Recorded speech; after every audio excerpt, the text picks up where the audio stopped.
let's move to slide 109, and I want to talk a little bit about control charts. Now, we've already covered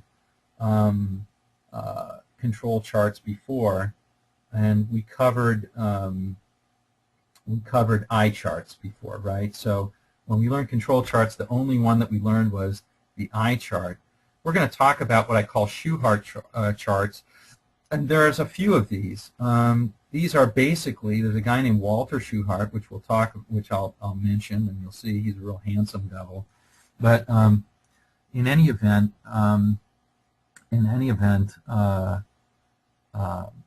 he invented the control chart in the 20s at Bell Labs, and he invented a specific type of chart, one specific type of chart, but many charts work the same way, and those are called Shewhart charts. So the charts that we'll look at are the eye chart. I'm not going to spend a lot of time on that because we already did.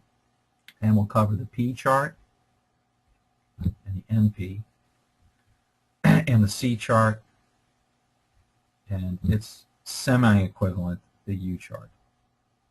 So the NP goes with the P, the U goes with the C. Those are the ones that we're going to cover, and these are called attribute charts.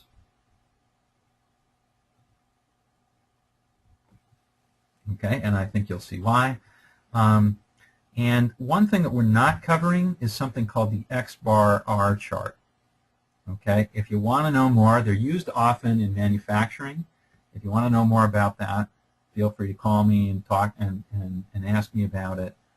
You can see it in Excel stats, you can see it in Minitab and look through the help. This is for averaging a number. We'll have a few words to say on why that's often not appropriate and where it might be appropriate. But for the most part, we're not going to cover it. Okay, so that's what we're going to cover. Now remember, a control chart was used, I'll go back to the black here, like AC/DC. Okay. A control chart was used to assess the voice of the process, to say whether that process is stable. Oops, I'm trying to do red lines and I don't do them, and when I want them, I can't get them. There they are. Remember, these were the UCL and the LCL, and it was essentially the voice of the process. And what we're doing is we're evaluating by looking at a control chart to see if the K over E, or a Y, over time is stable or not stable, and to separate out noise from signal, right? So we would say that the difference between these points is effectively just noise, as opposed to a point that's way out there where we would say, aha, this is a real signal, we need to react to that point, right? If we saw that this bumped up to there, we'd need to react to that point. We'd say that that was special cause. Trying to give the background on this. All right, so what we're going to do is we're going to extend, first of all, our knowledge of charts a little bit, and we're also going to consider, to a certain extent, up until now, we used it on a Y. We used control charts on a Y. But what happens when we get additional learning and we know more about it? We can start to use them on leading indicators, and we can start to understand when a control chart for an X goes out, that's going to tell us maybe before the Y has to go out that maybe we ought to do something and fix it. Okay? And that's where some of these other charts are going to be valuable, P chart and C chart particularly. Okay, so let's dive in and talk a little bit more about it. Now,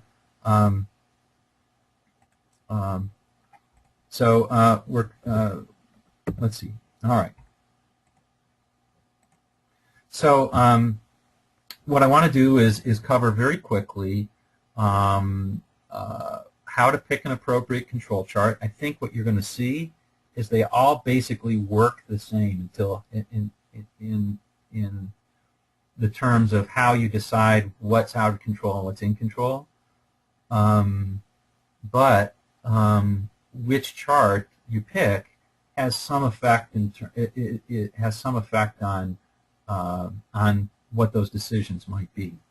Now I want to talk about what some of the typical patterns are to look for when you see things in the chart. All right. Now I say that this comes in baselining your process, but it can also come in at the back end as well. It can come in, let's see, where's my GoToMeeting? There you go.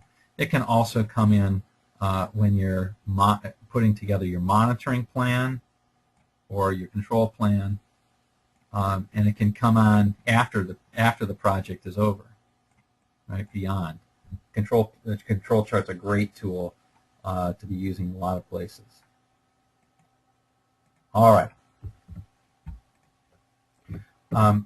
Now again, why are we using, just to remind you, why do we use the control charts?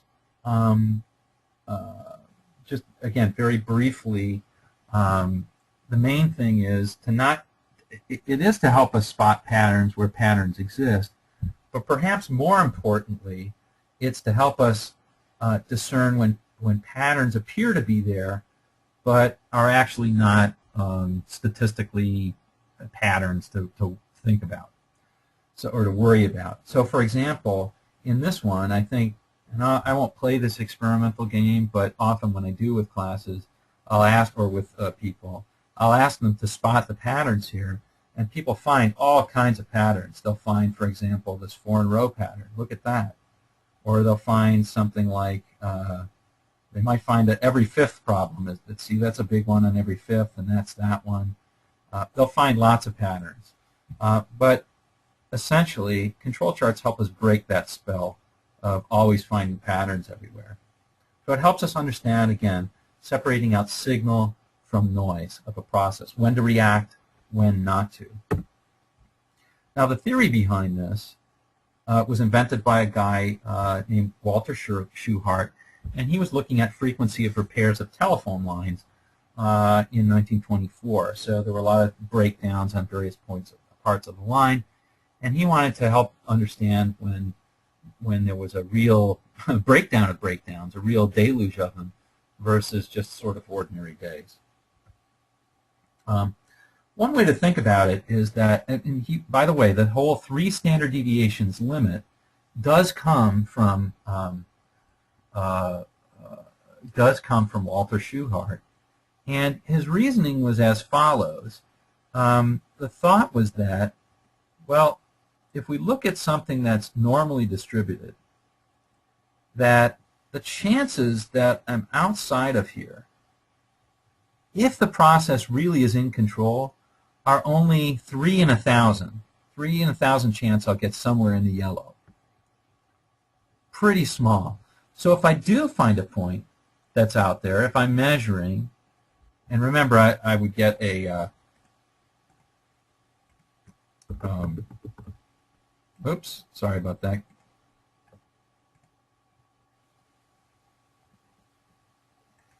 Remember, I would get a point that's you know, in the control situation would be, wait, like say out of here. If I get a point that's out there, I'm going to say, you know what, that's so different, it's worth my time to check into. Versus if I get a point that's here, or if I get a point that's here, it's not really different enough for me to warrant wasting capacity or using up capacity to see whether something is really different or not. That's the theory of the control chart. Okay. Now, why did he set it to be there? Well, just to give you an idea, the thinking is very different than it is in design experiments or in building models for regression or in saying whether 2 groups are different or not. Remember when we did that, we used a p-value typically of either 5% or 10%, right? Let's go with the 5% p-value. Remember in the null hypothesis, we're rejecting if we have 5% or less. For a control chart, we aren't rejecting essentially until we have, unless we have a, it's not quite this. My friends who are statisticians are rolling their eyes when I say this, but we're not rejecting unless we have, quote, a p-value less than 3 chances in 1,000. Why? Why do we want to be so stingy with respect to that? Well, Shewhart, and I think he had it right, reasoned thusly. If we're going to say we are going to really make a real adjustment to our process in a major way, to our operations process, that we ought to really know to a very high degree that this is absolutely right before we do it. So he put on the limits of 3 sigma instead of 2, which would be about 5%. So that's the difference between 2 sigma and 3 sigma in that. So if you have a process that is actually operating in normal fashion, there should be a very strong evidence to say that there's something that's really going on here. And it should be more than if we're working on a project and we already know there's a problem. There it's more of a time of discovery and experimentation. And so we're more aggressive in situations like that and use 5%.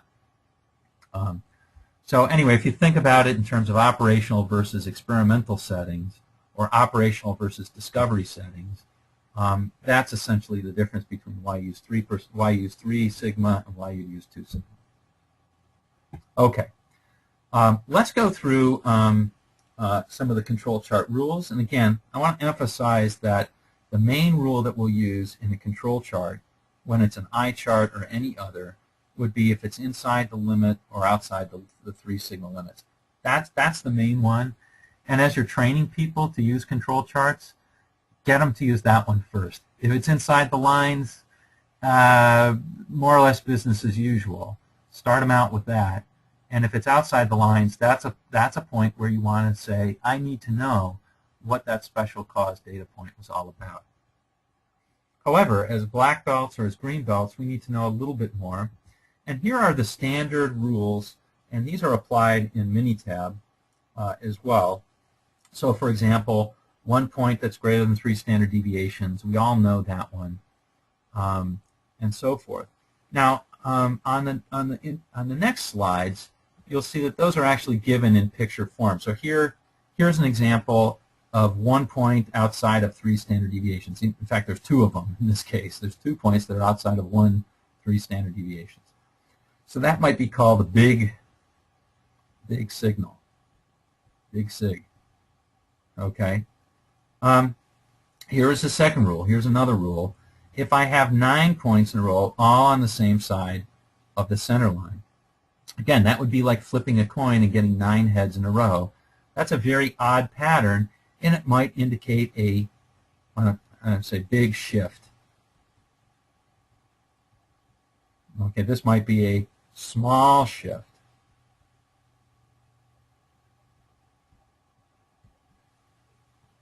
Okay. I might have 6 or more points increasing.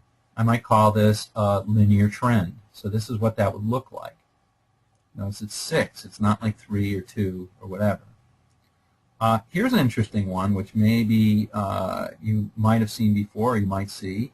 14 or more points in a row in alternate directions. So this is up, down, up, down, up, down, up, down, up, down, up, down, up, down. That might occur because of shift changes or because of days of the week change or who knows what. But that's a pattern that you want to be able to discern, and Minitab's control charter will find that for you.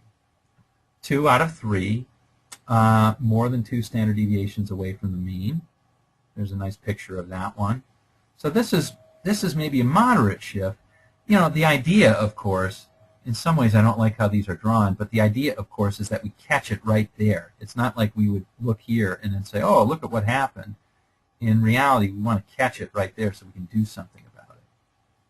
Okay.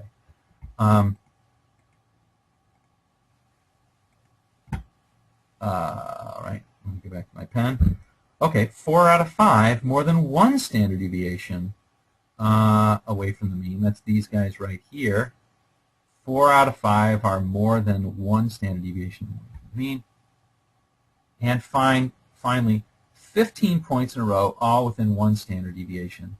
That might indicate that your process has actually improved quite a bit and is less variant. That's actually something that you might want to see. That's a good signal because it's showing that your process is actually tighter than it was before. The cure for this might be to re-examine what your control limits are.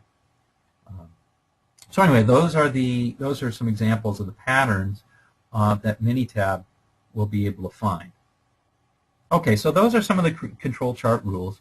let's go through the examples of the 3 types of control charts, and hopefully it'll be pretty clear enough for you to be able to go through the rest of the section without any real problems. So the first was here's a sort of a classical control chart picker, and I call it a classical one because my preference is for the individuals chart. I think that the individuals chart in most cases, and especially when we're interested in outputs, in key outputs, that the key outputs are very often the right chart to be using as an individuals chart. And I'll explain why a little bit later, but the 3 that we're really going to drill are the P chart, the C chart, and we already covered the individuals chart, so I'm just going to cover a couple of notes on that one. The main difference between all these guys is in the way they estimate the standard deviation for the reference line. Okay, so they're going to draw different standard deviations. So you might say, oh my gosh, I didn't know that there were different ways of estimating the standard deviation. Well, it turns out that there are, and it depends on sort of, if you remember back to maybe it was week 5 when we looked at distributions, that not all of those models had the same means and standard deviations. And so, yes, that's exactly right, is that the P chart is using a different theoretical distribution than the C chart and the individuals chart. The individuals chart it's excellent because one of the reasons it's excellent is because it uses what's called an empirical distribution. It doesn't use any of those models. It uses a distribution-free model. The P chart, it turns out, uses the binomial model, and the C chart uses the Poisson. If you recall, those were 2 of the distributions that we went through. All right, before I go through this, I just also want to note that individuals is easy enough to understand, but P, you'll find out, stands for proportion, and C stands for count. So whenever you're looking at proportion of defects, you'll use a P chart. Whenever you look at a count of defects, you'll use a C chart. All right, let's just go through a couple of examples. Here's an individuals chart, and this would be appropriate to use when we have a continuous KOV or a numeric key output variable, for example, time in line at the DMV. And so I'd like you to, let's take, this is worth doing this small exercise. I want you to take, I don't know, 30 seconds, 15 seconds, and I want you to come up with an example in your world of where you might be able to use an individual's control chart. So the key thing here is I have a response variable, a KLV or a Y, they're all the same thing, right? That is a number, and it's measured periodically over time. So I'll draw up the one, for example, that we had was time in line at the DMV. I might want to look at that, measure like 5 or 6 per shift, and then just keep on looking at the timeline of that. That's a number. All right, take 15 seconds and come up with an example from your world, and then we'll go around the table.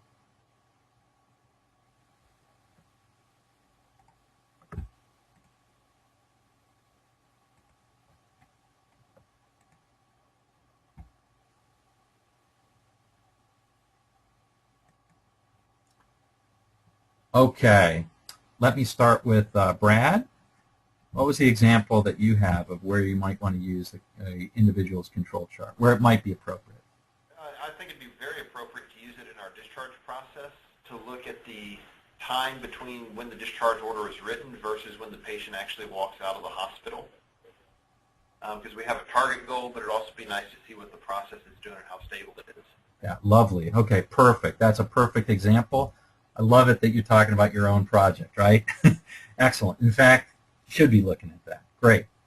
John?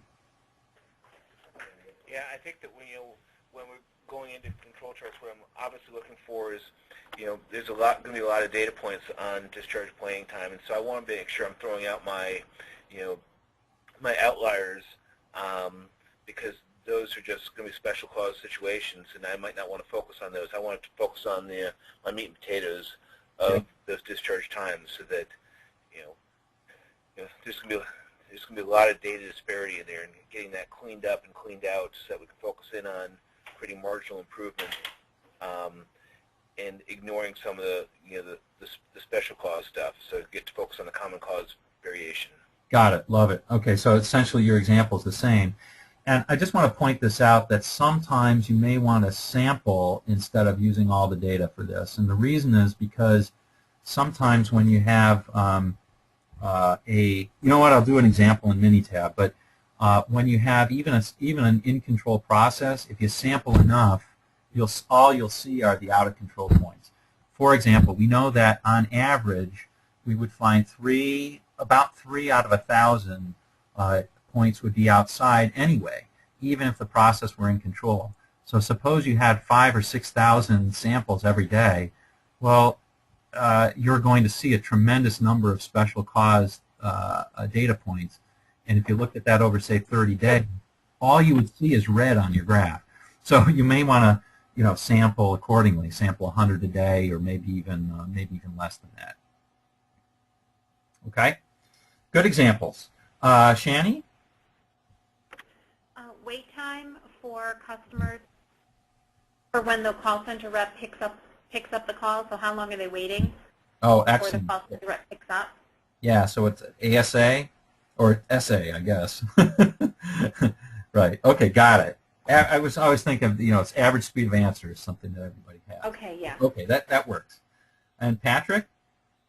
Yeah, one of the things we looked at early on that I think would have been great for my project is the time from when the patient arrived to the hospital into getting the surgery. So was it a day, was it half a day, over time? Got it. So the time between arrival and surgery. Correct. Okay, got it. And again, you might want to look at it for a specific DRG or who knows what, right? Or a specific type of surgery, I mean. Okay, excellent. All great examples. All great examples. Now we've been through examples in Minitab before on this, so I'm not going to go through the example that's in the book. I think in the end I'll ask you how to do this, but I'd rather cover the P and C because we've already covered the eye chart. Now, what I've got up on my screen is actually calculating the eye chart limits. I don't happen to think that that's all that important for all these things about sort of how to do it, because most packages that are worth anything already do this. But if you ever need to look it up, like if you want to take an ASQ test, the ASQ test for black belts typically will have stuff like this on it, because statisticians and quite frankly a lot of black belts and master black belts like to test you on this sort of thing, because you get an answer, yes or no, or did you get it right. But the key thing I want you to note is that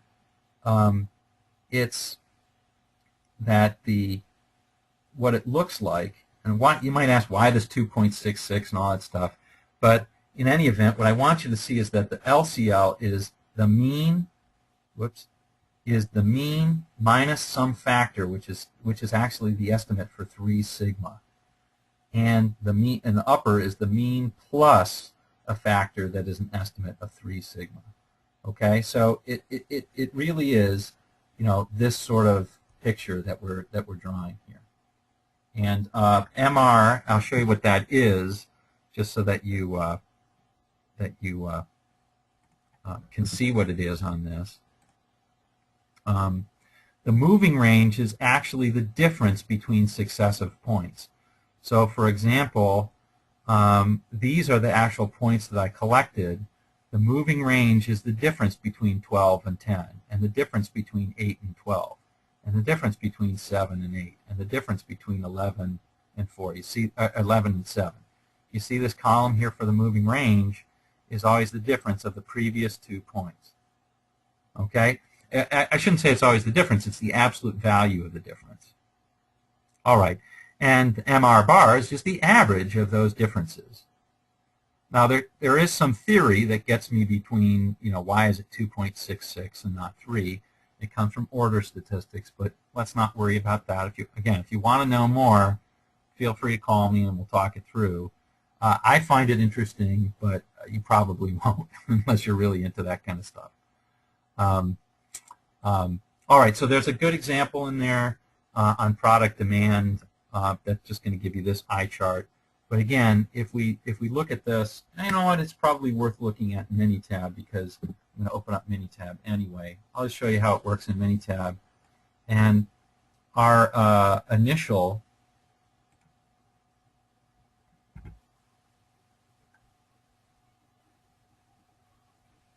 there it is, product demand. Now, of course, you can do this in Excel stats, but we're going to do it in Minitab.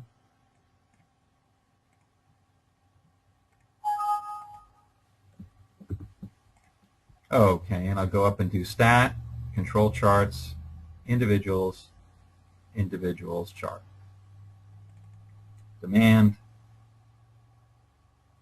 and there we go. So this should be exactly what you have in the book. I want to make sure it is. Okay, good, it is. The world is good. This should be what we have, and I think using what we said before, there are no out-of-control points. Let's see if we can turn all the tests on in Minitab. If we turn all of them on, see, the default in Minitab is to just do this one. You can turn on all of them, or you can turn on, like this turns on all of them, or you can turn on specific tests. I usually do something like this, but in any event, let's see if that makes a difference. And in fact, it doesn't. So in this case, Minitab has found literally no patterns at all. If it did find a pattern, it would flag one of these and turn the point red, and you'll see what happens when that happens. All right. So that's what that looks like, and we've already been through that and seen it. Okay.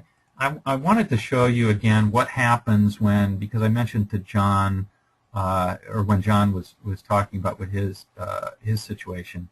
I want to mention that sometimes you might want to sample, and I'm just going to demonstrate why. I'm going to generate, say, 10,000 rows. That's enough. I'm going to store it in C3, and I'm just going to generate some normal data. Now, this is computer-generated data, so we know it's normal, right? We know it's in control. There's no such thing as out of control in this case. It's really just randomly generated. The computer's doing it for us, and I'll just call it norm because I'm a Cheers fan. So I'll just call it at that, and certainly if I make the histogram, I'm going to bet that's pretty normal. And in fact, Minitab does know how to generate normal data, normal random data. Now let's take a look at the control chart. Now the prediction is this should be in control, right? And it is, but it's not going to look that way because the plot is too thick.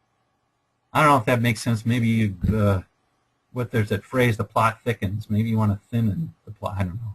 Sorry, that's a bad joke, but can't think of anything else. See what I mean? It's showing that there's all these out-of-control points, but that's not really a very useful way of looking at it. So you might want to sample these before you do it by, I don't know, taking every 100th or something like that. Maybe taking it such that you get about, say, 300 or so points, or maybe 1,000 or less points on there. Then you can start seeing what's going on. Let's sample every 1 in 30. I think it's here. Yeah. Sample from columns. I'm just going to sample, I don't know, let's sample 300 from that column. Now, of course, you wouldn't want to do it this way because you'd want to make sure that you had the right dates. But this is basically what you want to make sure you keep the same time order is what I'm saying. But this is the subsample, and you can see the difference in the plot. It's going to really make a difference here.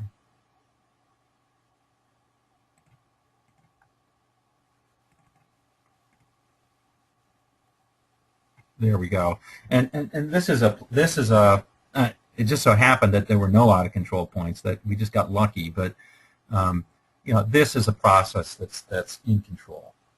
It's a very stable process. So you may want to thin out the plot just a little bit by sampling. You know, if you have 100 points a day, maybe go to a few less. Alrighty.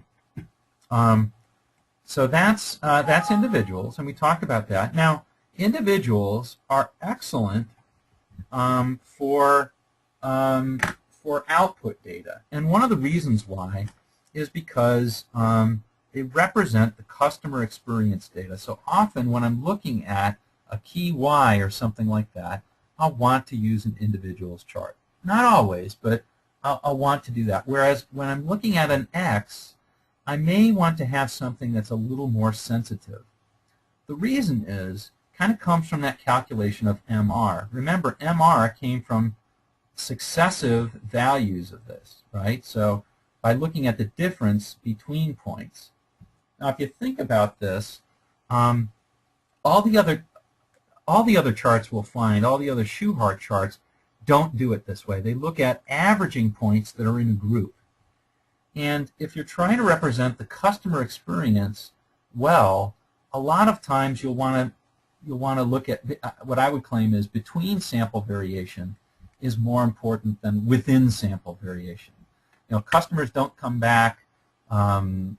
Customers feel all of that variation between when you're giving them data rather than seeing an average effect.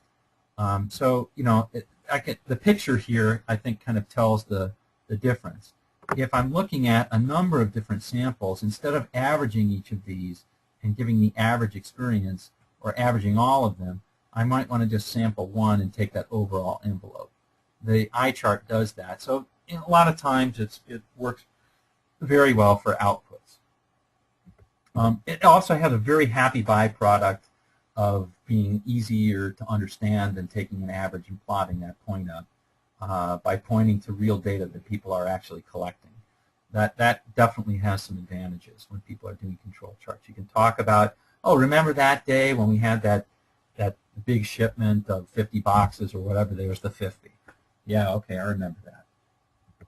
All right, now we're going to go into attribute charts. And attribute charts, there's two that we're going to cover. One is a P chart and one is a C chart, and the difference is for counts and proportions. So just to give you an example, I guess maybe the best example or a good example might be, let's see. I want to make sure I don't give it away in just a second. Yeah, okay. So a good example might be warranty claims.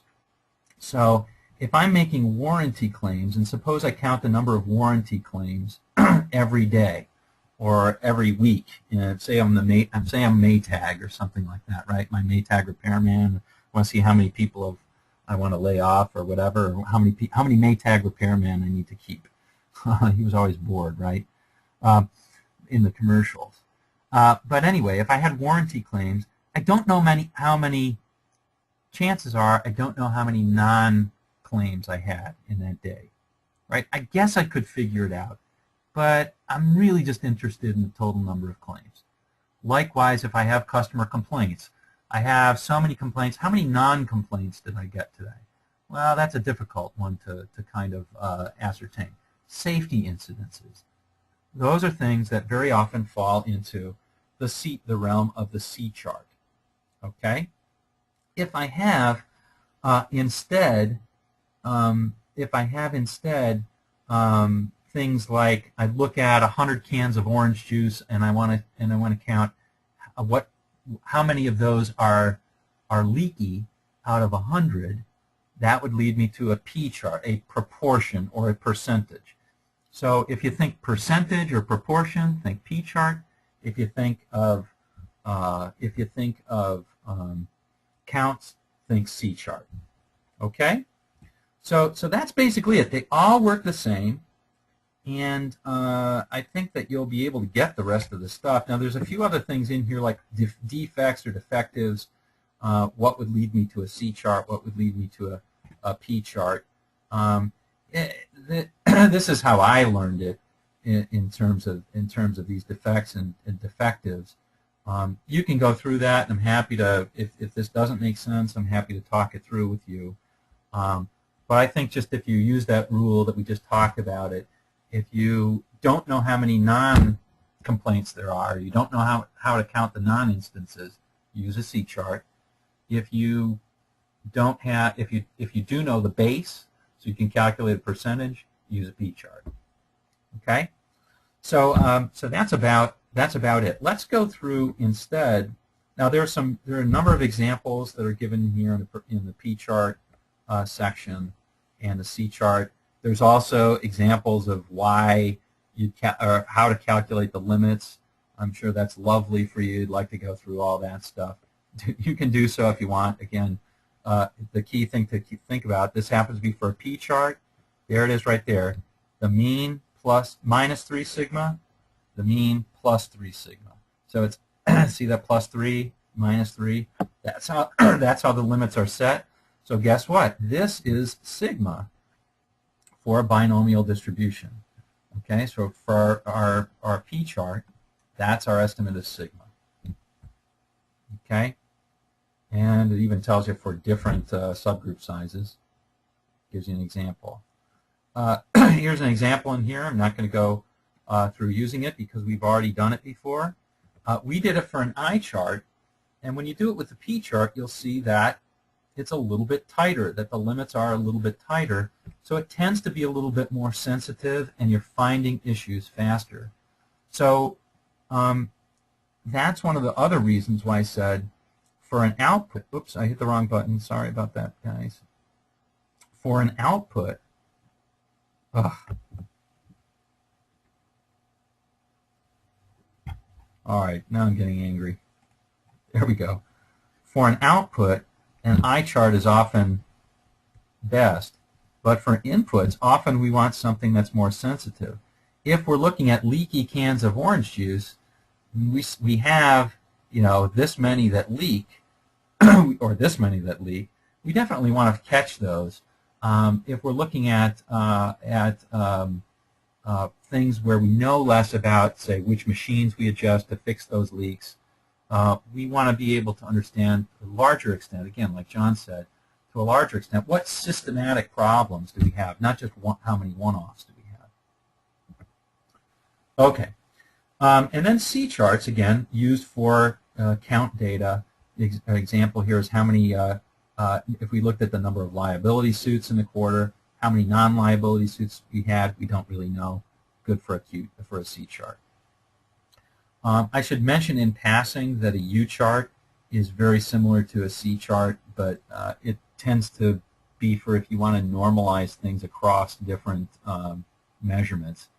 So suppose you're measuring, people don't make these anymore, but it's the best example I can think of offhand because I worked at Toshiba for a while. I was a consultant there. They were making television tubes, and they counted the scratches on the television tube. Perfect example for a C chart, right? So I'm counting scratches. I have no way of counting non-scratches. But what happens if I want to put on the same chart scratches of 15-inch TVs, I'm sorry, 19-inch TVs and 32-inch TV screens?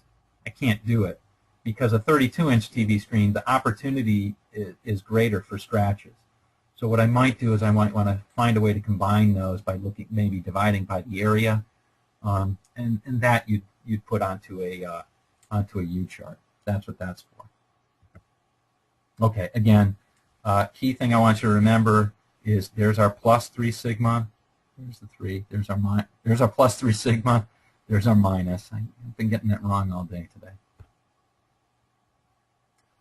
Upper and yes. I got a question. You're talking about the TVs. Yes. Would it be better practice to convert it to one standard, or since your data is naturally stratified, would you want to keep it that way and have 2 charts? That's a great question. I would say, generally speaking, I wouldn't.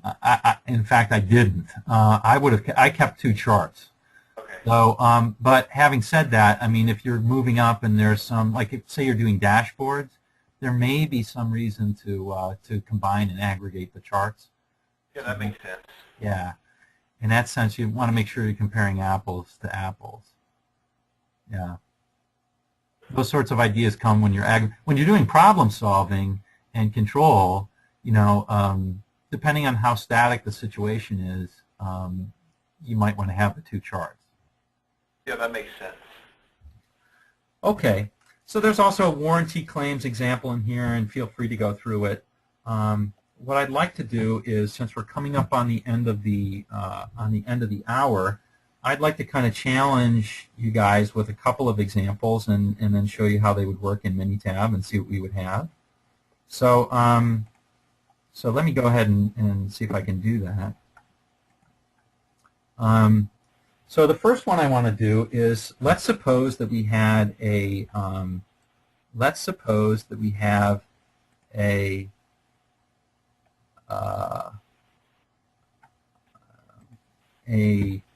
company where this company has determined that their services are greatly affected by how many people don't show up every day. They're unplanned absences. And so they track the number of unplanned absences in employee days each week. And they track that. Okay, so that's what we're looking at, the number of unplanned absences each week. So the question is, if we're looking at that, what chart would make the most sense? C chart, P chart, or I chart? I want you to commit to one thing. We're looking at number of unplanned absences.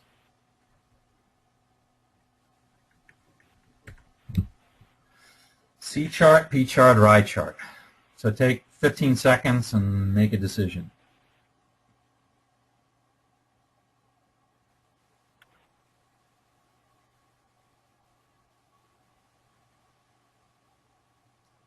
Okay, let's see. I'm going to ask Shani. Shani, what was your answer for this one?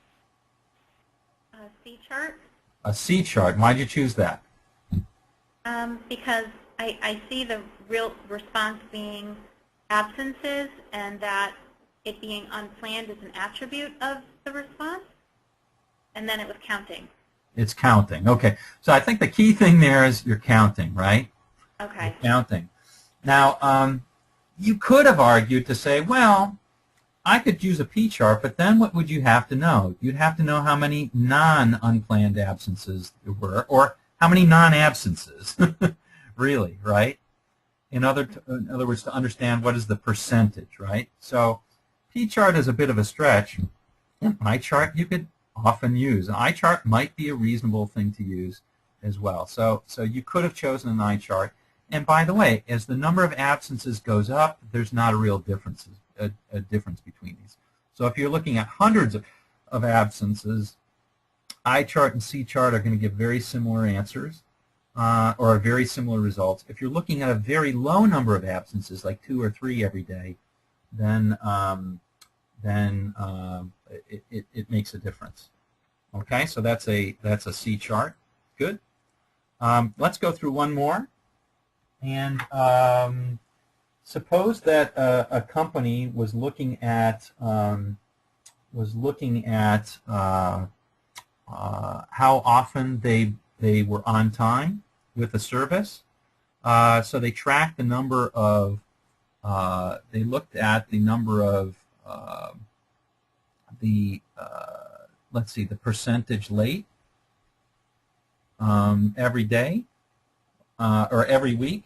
They looked at that weekly, and they wanted to see if the process was stable or not, or unstable, for looking at the percentage of late weekly services. Maybe you can think of it as delivery of a service, like delivering a truckload of potatoes or whatever.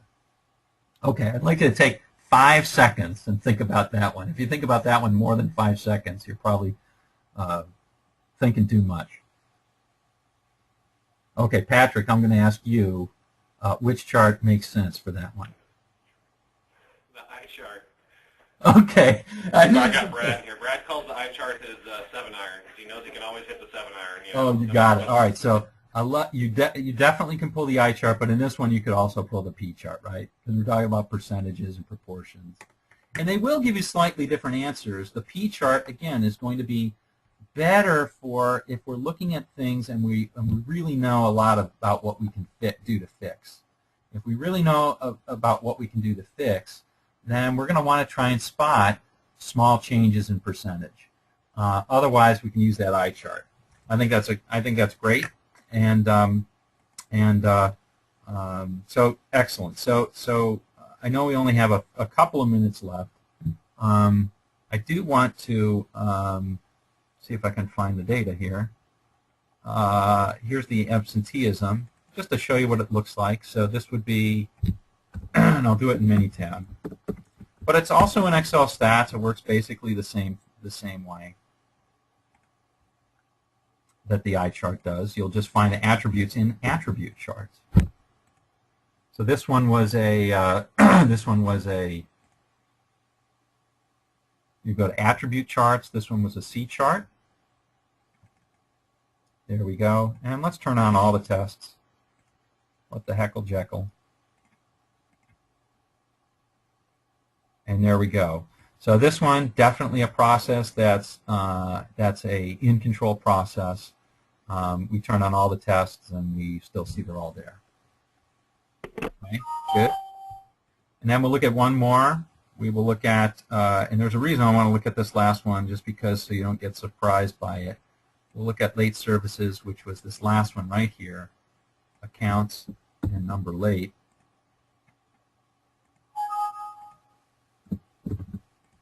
And when you go to stat, control charts, attribute charts, let's do a P chart. It doesn't help. We have to do, in this case, we have to do an NP, or we have to calculate the percentage. If we calculated the percentage, we could put it in there, and that's fine. Actually, maybe I'm wrong about that.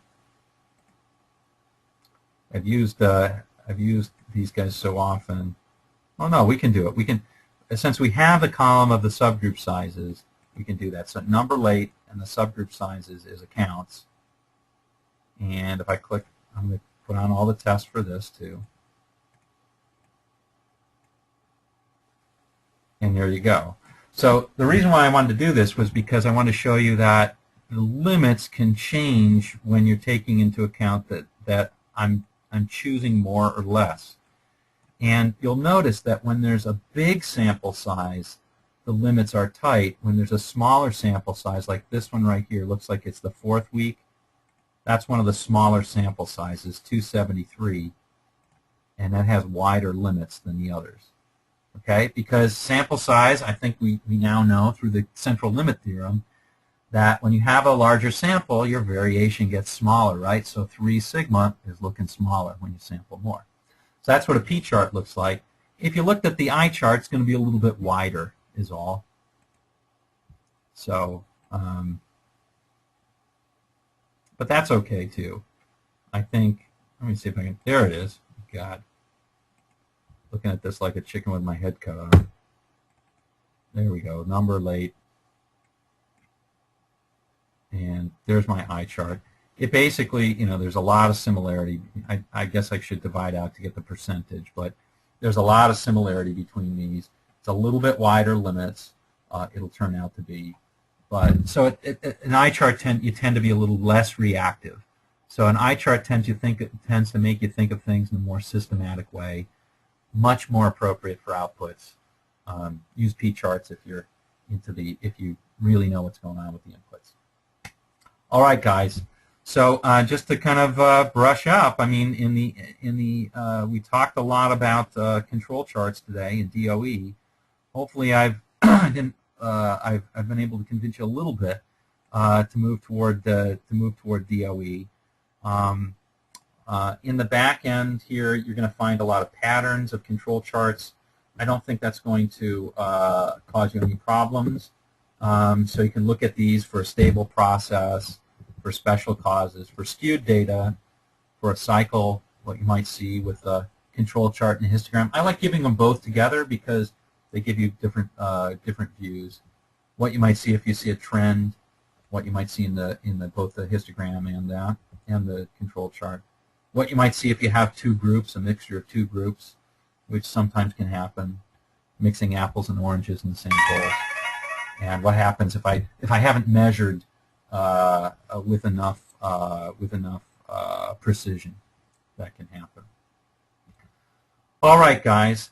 By the way, the examples that we went over were the examples in the back, so hopefully that'll actually help you with the homework if it wasn't already basically cakewalk for you.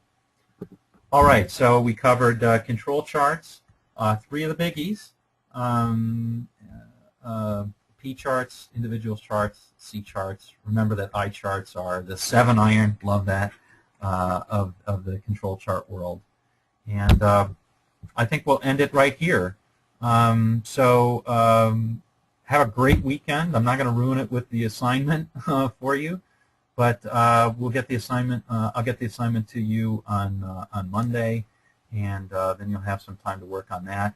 We'll have some DOE. We'll have a little bit of control charts, and they'll have the stuff from next week, which next week is kind of exciting because we're moving into behavioral techniques and some grid type techniques like decision making and all that stuff, which is a lot of fun.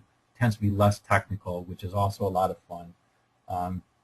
So we'll see you next week. Have a great weekend, and as always, thanks for your time. Thanks, Mark. You bet.